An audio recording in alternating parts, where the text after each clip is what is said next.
the MICAMH conference so unique is that we bring the world's foremost experts to present for the people on the front lines working with children every day.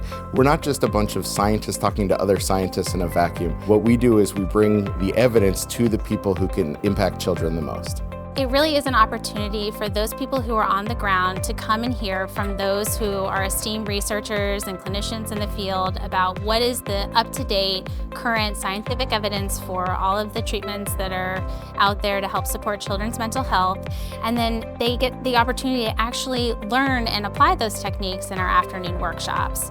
I thought it was really important to present at this conference because of the emphasis on reaching folks who are in the front lines, the people who serve kids and who see kids every day, and because our research to practice gap can be large.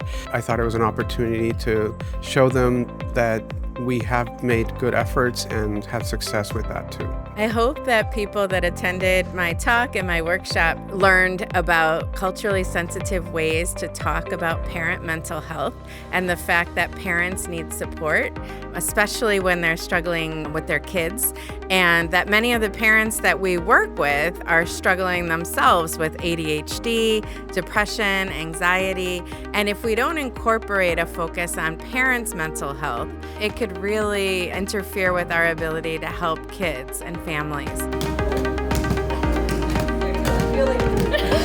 Today I talked about adverse childhood experiences among youth of color. I hope today that the audience takes something away that they can use in their work, whether it was a tool or a resource or a skill. I hope that they have compassion for the work and for each other.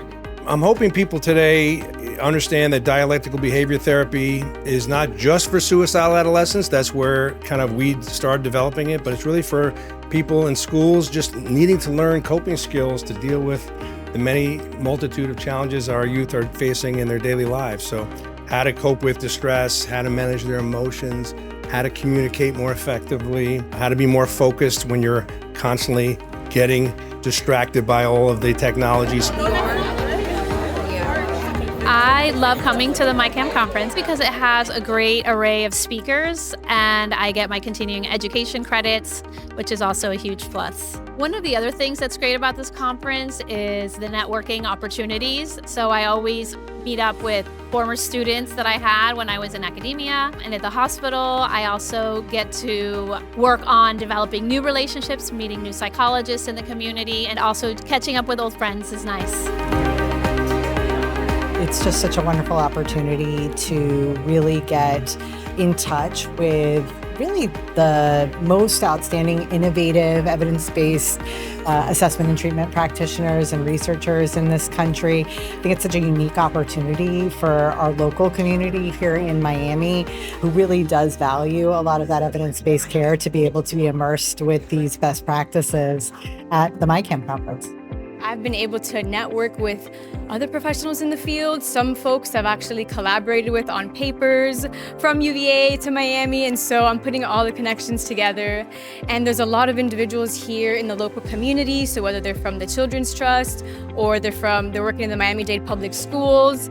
Now, since I'm entering in the more professional realm of my field, I feel like it's the perfect place where I'm able to network with them, and thinking of future collaborations and community partnerships that I could build, this has been an amazing opportunity for that. With the passing of our founding director and founding chair of our MICAMH conference, we wanted to commemorate his legacy and really think of a way to honor him every year the conference is held. And we thought about how visionary his work, especially in the field of ADHD, was, and how we could highlight those people who carry forward his vision every year. On behalf of the MICAMH committee here at FIU and the Center for Children and Families, we very humbly bestow upon you the first inaugural Pelham Visionary Award for ADHD Research and Practice. Congratulations. I was deeply honored to receive the Pelham Visionary Award. I learned so much from Dr. Pelham. He himself was such a visionary and really inspired a passion in me and in so many others to do important work that will further the field and will also help so many children and families. This conference is a testament to how much he cared about evidence-based treatments so that the work that we do can reach as many people as possible. Dr. Pelham's contributions to the understanding and treatment of ADHD were enormous, and yet he knew that there was no finish line when it came to how much we could help these children and that the majority of work was still ahead of us. So with this award, we're hoping to shine the spotlight on the visionaries who are doing that very work. Dr. Pelham was truly inspirational, not just to those who were very fortunate to call him their mentor, but also to so many people in the field. And his work really changed the lives of countless children and families.